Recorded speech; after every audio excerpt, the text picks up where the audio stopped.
Hi, my babies. It's Danny Simone, aka the Mystic Model, and I'm excited to hop on and just like share some stuff about my personal journey, my spiritual journey, and in honor of, look, we know Halloween has passed, but it's still spooky season, all right? Anytime the sun's in Scorpio, it is spooky out, okay? But I did want to share about my witchy journey that I began almost like 10 years ago. Wow, it's so crazy to think like next year will be 10 years on this journey. So I wanted to share a little bit about, what the beginning of that looked like for me. I'm not going to talk about all of the past 10 years because it's a whole lot that's taken place and has transpired within my spiritual journey, but I did want to talk about the beginning. Okay, so like I said, it was almost 10 years ago. It was like back in 2014, around the time that I was finishing up my undergrad program at Georgia State University, studying English, wanting to become a teacher. So glad that didn't happen. Oh my gosh. Well, at least not teaching in that capacity. I am still a teacher essentially. But yes, so I graduated from, my final semester of Georgia State. I was in a space of really like asking a lot of questions about God, about religion. At that time, I was what I would consider a pretty devout Christian. I had gotten saved like a couple years prior to then. I got baptized. I was in church like 3 times a week. Every Sunday I was at church. I was at church on Wednesdays for the young adult thingy. Then I was then we had like small groups as well. So I'm just like meeting with like all these like Christian people every week as well and talking about the Bible and stuff like that. So y'all, I was like really in it, okay? I've read through the whole Bible and everything during that time. And yeah, like I will say, I'm not here to bash Christianity. And if you're Christian and like watching this video, don't come on my channel bashing me. This is a space where we respect each other's unique paths, and I respect people that choose that. Christianity, Jesus, good for you. I'm glad it works for you. And you will, in my space, respect me doing what I do, or you'll get blocked. It's really cool. So, anywho, yes, like that was my journey there in the beginning of, getting into the witchy world. I was asking a whole lot of questions just about Christianity, about Jesus. I was actually in a class, my final semester of college. I took a class, a literature class, where we analyzed the Bible, but from a literary analytical perspective, not so much from a this is fact, this is what happened, historically and everything. It's like, no, we're just like interpreting this as if it was like a novel or something like that. So taking that class too, it definitely had my gears tinkering, and I'm like asking a whole lot of questions. I'm like, oh my gosh, what is life? What have I been taught? Like, is any of this real? Kind of going through this fucking existential crisis. And then at the time too, I'm getting ready to finish up college that I've been in for fucking 5 years, too long, and just feeling like so many endings and things are taking place at the same time and kind of exacerbating like this whole spiritual awakening or whatever the fuck I was going through at that time. I had gone through like a really traumatic experience as well during my final semester of undergrad. So there was a lot going on for me. And once again, I had a lot of questions. At that time with my Christian walk, I felt like I was just kind of going through the motions at that point. I wasn't really feeling the connection that I was like when I originally kind of started on that path a couple of years prior. So I was just like one day outside, when I was still living with my parents, still in school and everything. I was outside on the back patio, praying one day, and I was like, God, I need you to show yourself to me in a way that I really feel connected to you, or basically you're gonna lose me. Because what I'm doing right now here, the whole going to church thing and reading the Bible and stuff, like it was cool for a season, maybe a couple of seasons, a few seasons, who knows. It worked for a while, but then it just really didn't. And I'm not the type of person to just be doing things just because. I will never be one of those people, really. It's gotta mean something to me. It's gotta resonate with me. It's gotta speak to me, you know, and it just wasn't speaking to me anymore. You know, just the whole, like, okay, I'm super Christian and doing all these things. Honestly, I still, to this day, refer to the Bible. I feel like there are a lot of great gems in the Bible, a lot of stuff that I do, like, kind of cherry pick, I will say, because I don't believe in everything that's in the Bible, which, you know, probably doesn't make me a really good Christian, right? If I were to be proclaiming myself as such. So another reason why I don't agree with some of the principles and things within the Bible, within Christianity, and more so on like the bigoted side of things, you know, and people being homophobic and fucking racist and sexist and all that bullshit. Like, it doesn't work for me. And then, you know, being a descendant of enslaved African peoples as well, it's just the Bible and Christianity has kind of got a little bad taste in my mouth. I'm not even gonna lie. And I can go on a whole spiel as well. I know that Christianity did exist in certain areas within Africa prior to the slave trade. But just with the ancestral research that I've been doing and, you know, the DNA and all that stuff, I'm like, my people wasn't from any of them places, okay? Because really that was Ethiopia's religion. That's their thing over there in East Africa. I'm sure it's made its way over to West and all parts of Africa, but that's really over there. Like, historically, Ethiopia, that's their thing. And most Black people that live here in America, across the diaspora, are not descendants of Ethiopia.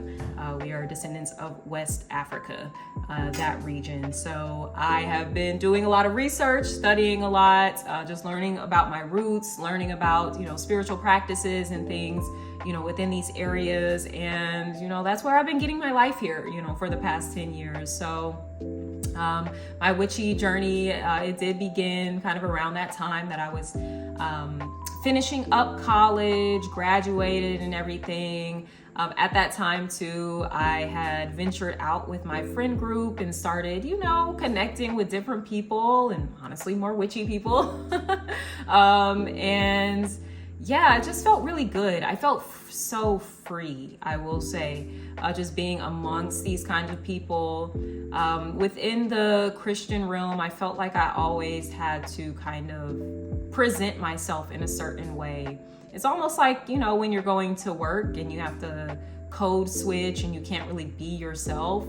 That for me was my experience with Christianity. It was more so, at least what I took from it, it was more so about me becoming more, and to be more like Jesus isn't necessarily a bad thing, because hey, great guy, right?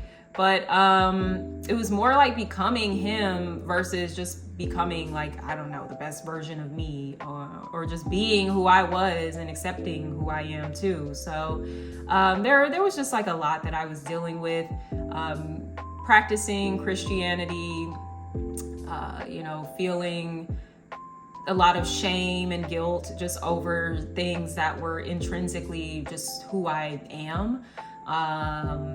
You know, things that I was interested in, you know, all the things. And it's just like, oh, you can't do that because the Bible said so, or because the pastor said so, or, you know, it's just like,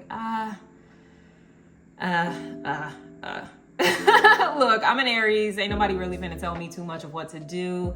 Unless I know, like, okay, that's sound judgment, because maybe what I'm finna do is gonna have my ass dead or in jail or some shit. But shit, if it ain't finna have my ass in either of those places, then I'm gonna just do what I wanna do. I'm gonna do what feels right for me. And for me, you know, 10 years ago, I felt the need to venture out from Christianity and to explore some different things. I felt the need to literally petition to God, like, hey bro, sis, whoever's up there, like, show me yourself in a different way, because I want to be connected to you. And I do feel I deeply believe that we can connect with God in many different ways. I do feel like God goes by many different names as well. I don't feel like, there's only one religion's God is the right God, and I don't believe that at all. Another reason why I just couldn't get with the Christianity. I have a lot of respect for people's differences, to be honest. I feel like that's like the spice of life. It's what gives us flavor here in this existence of humanity. Like, I feel like it would be really boring if everybody did the exact same thing, believed in the exact same thing, had the exact same spiritual practices and stuff. It's just like, how do we really learn, grow, and evolve if we're not willing to expose ourselves to things beyond our current state of consciousness and the things that we know and are comfortable with? Like, I just feel like you're really just going to be the same person your whole life, which, I mean, some people are okay with that. I'm just not. So once again, another reason why I ventured into my witchy journey. So I'm like, look, I'm trying to check the time on this. I didn't want this to be super long, but let's get into what did my witchy journey look like in the beginning. So as I mentioned, I did start hanging out with different friends, and eventually this did turn into, we're doing the whole full moon circles, doing little rituals, lighting up candles and things. I will say the first spell that I can vividly remember myself doing, it was by myself actually. It was my first love spell back in 2014. And at the time, I had graduated from college by then. I was still living with my parents, transitioning, trying to figure life out, trying to get me a good job, all that stuff. But of course, I ain't worried about no job. I'm worried about a man. I'm like, look, where my husband at? Okay. Well, at that time, I actually wasn't manifesting a husband. I was trying to manifest a boyfriend. Okay. Because I was so used to dealing with situationships and stuff and things that weren't very serious. So I was like, look, I just want a boyfriend. Okay. Can we start there? So I remember in my room, I had my altar was so cute. It was so small, y'all. I had bought it from OfferUp, one of those apps where they sell their old furniture or whatever. So I had pulled up on this guy was selling some furniture, and it was literally just this little small stool that was my altar, this little wooden stool. It was super cute. It was so little. And I just kind of had it sitting on my floor. And I put some crystals on there and, pictures of my grandmother and, candles, all of my little witchy things. So that was my first altar. And I remember, because that's an altar, I had to sit on the floor. You got to be on your knees and everything, getting real low. But I remember being on the floor, having my rose quartz, because I was doing a love spell, right? Having my pink candle, and writing my list. And I know we've all heard of the list, whether you are a witch or not, whatever you identify as. If you're a woman out there, you identify as that much, you're probably familiar with the list, right? So that's the list of qualities in your ideal partner, husband, boyfriend, whatever. Okay. So I call myself writing down my list. All right. And lighting up my little candle there. And I kid you not. Look, it might have taken a few years for that little spell to do its thing. Mind you, this was my first spell too. So I'm really just out here kind of winging it. I kind of get online sometimes and let me Google, how you do this? What am I supposed to do? But I will say in my earlier stages of practicing, it was very much mostly intuitive.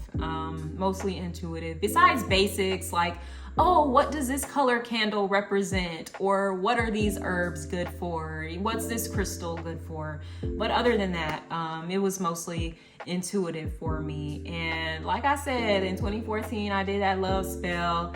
I kid you not, 2017, that man came along, was not my ex, okay? Look, we was in there for a good 5 years, and this is also just something you learn like in retrospect too, because I told y'all I wasn't looking for a husband back then. I was just looking for a boyfriend, okay? That was what, like 22-year-old me, you know, I wasn't really too pressed about being married at that time, having kids, none of that stuff.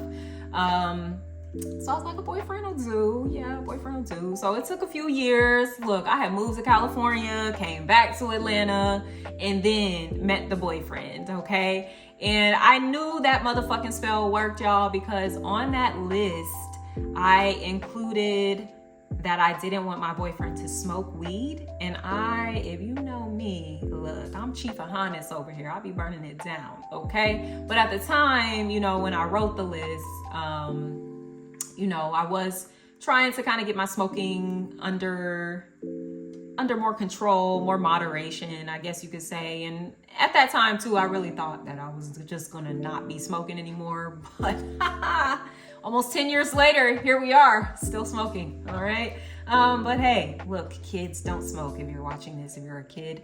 Honestly, I really feel like kids shouldn't be smoking until they're like 25. But hey, that's neither here nor there. But yes, like I did my love spell and manifested a man that did not smoke weed, which, you know, you guys might be thinking, oh, I mean, that's pretty regular. Not for me. Not for me. Like I said, I smoke quite a bit. It's been a part of my lifestyle like since I was 18. Most of the men, I'm not even gonna say most, like all of the men that I've been involved with smoked, okay? So for me to come across a man that did not smoke weed was very like, whoa, like, where did I even find you? Where did I meet you? How'd this come about? So that was my ex. We were together 5 years, but he literally matched everything to a T on that fucking list, okay? And now that I know that love spell, it worked, okay? It worked. It manifested me a boyfriend. Now I'm about to be over here manifesting a husband and my baby daddy, okay? This time around, okay? So look, you live and you learn. That's just a part of, you know, it is very much a part of the craft. I feel like, you know, you can be online and reading all the books and, you know, doing the workshops and stuff like that. But at the end of the day, it is your craft that you're having to develop. And that takes time. That takes trial and error. That takes, you know, making some mistakes, learning from said mistakes. Like me, don't do sex magic with someone that you're not really serious about. Oh my gosh, they will never get over you. So I'm working on figuring that one out, and I'll keep you posted when I figure it out, how to kind of undo some things there, because yeah, like this shit is very real. Just the power that we possess, you know, within ourselves.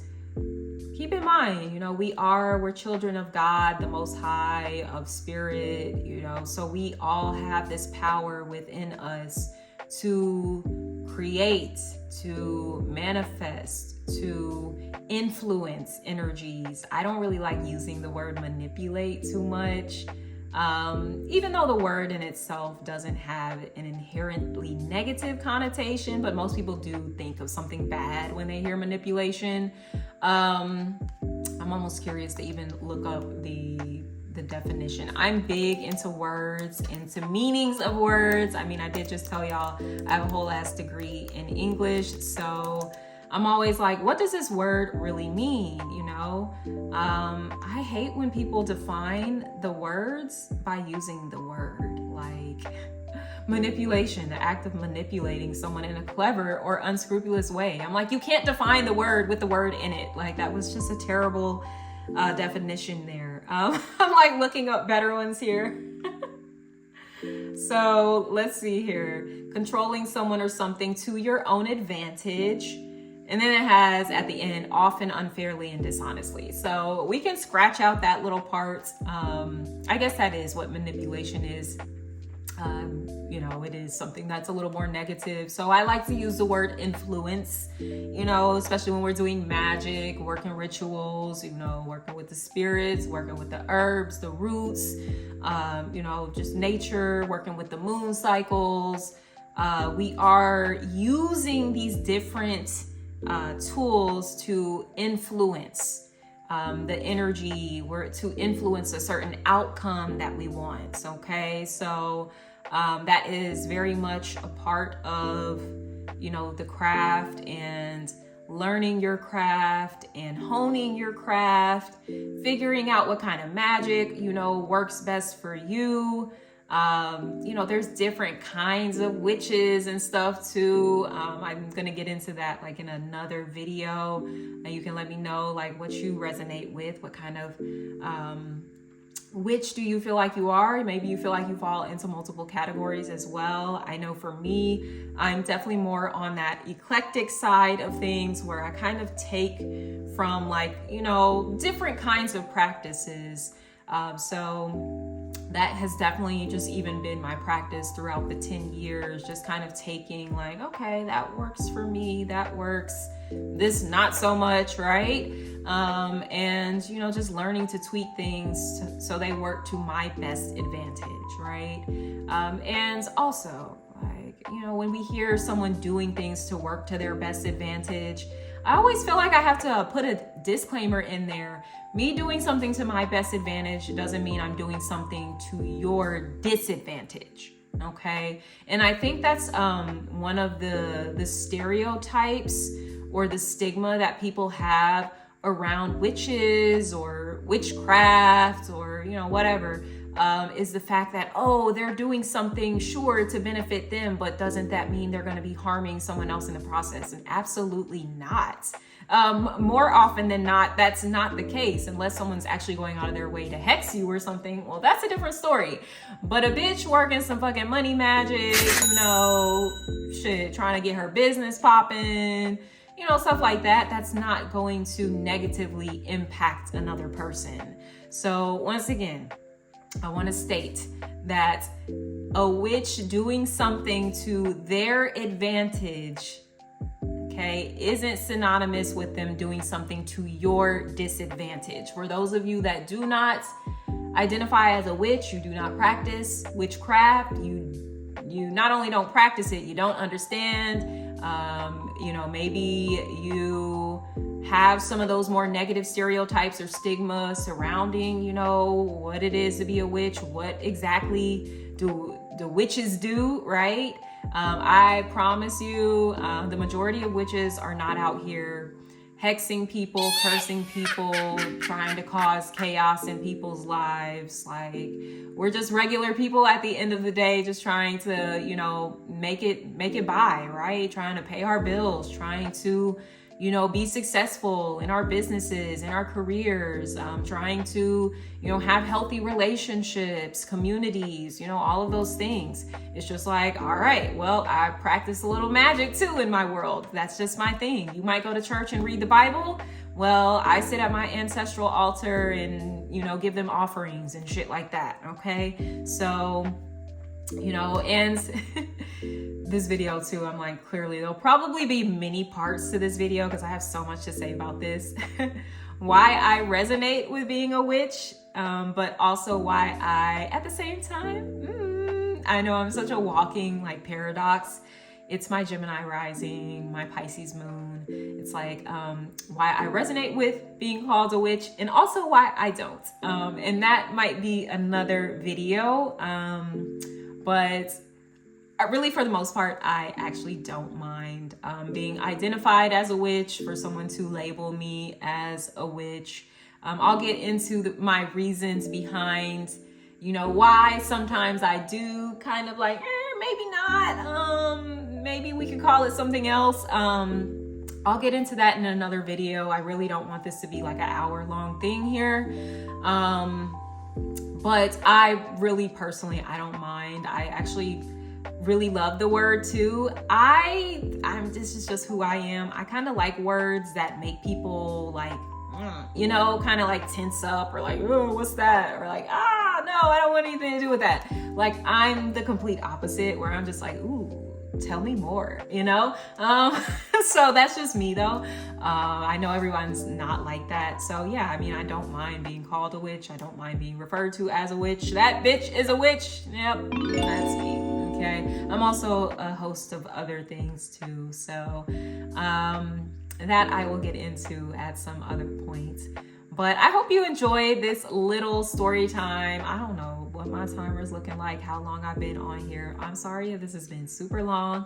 Thank you if you hung in there with me, listened to me with an open mind, with an open heart, non-judgmental. I really do appreciate that. And I understand, once again, that we're all on our own unique path. I don't necessarily expect everyone to understand me, understand who I am, what I do. But at the end of the day, I do expect respect at the end of the day, because I give that to everyone else, whether you're Christian, Muslim, Buddhist, witch, Ifa Practitioner, hoodoo, atheist, whatever you are, you're always going to get that respect from me. So, keep that in mind when you in my space, on my channel and stuff, because this is the kind of community that I am creating here. And if you want to be a part of this, hey, you're more than welcome. If you want to be an asshole, get blocked if you want to. Maybe hexed at the same time. All right, my loves, I'm going to wrap up this video here. Thank you if you have, like I said, hung around with me for the entire video. It's been a pleasure connecting with you. Hopefully, it's been a pleasure for you to know a little bit more about me and my journey and whatnot. And hopefully you'll stay tuned, subscribe to my channel if you haven't already, to just kind of stay updated with more of my journey. For those of you that don't know, I've been really deep into my Ifa studies here this year, and I'm actually preparing for initiation into priestesshood next year. So I'll also even be sharing just kind of some things that I'm learning, some of it, because look, I'm not teaching anything about Ifa probably for another 5-10 years, y'all. There's so much stuff to learn, but I do have amazing teachers, an amazing elay spiritual community that I can plug you in with if you are wanting to learn more. My teacher's actually going to be launching Ifa 101 in January. So that's the class that I took I started this past January. Right now I'm in Ifa 201. So I'm in the second level. But I've been in school all year, every Sunday since January, taking this class and just getting my life and getting ready for initiation next year, and just for life after that too, because a lot of people kind of hyper focus on this big moment. It's a huge ceremony, rite of passage for sure. But it's your life truly begins as a priest or priestess after initiation. So I'm excited about this journey and to learn more as well, and just to share just some of my personal experiences. Like I said, I won't be teaching too much about Ifa right now. I'm not in the space to be doing that. I'm going to stick to what I know the best. So I'll be sticking to the tarot and the astrology, some of the witchy stuff. I can help y'all with that. But y'all gonna have to give me a little time to get my bearings and to learn when it comes to Ifa. And eventually, I'll be sharing and teaching about more of that too. But for the time being, I am in student mode with that. And very excited just about my own personal spiritual journey and growth. And I hope that you guys will be along for the ride with me. All right, so until next time, I'm sending you guys so much love. Take care of yourselves. Oh, happy new moon. I know that's tomorrow. So, all right, my loves. Bye.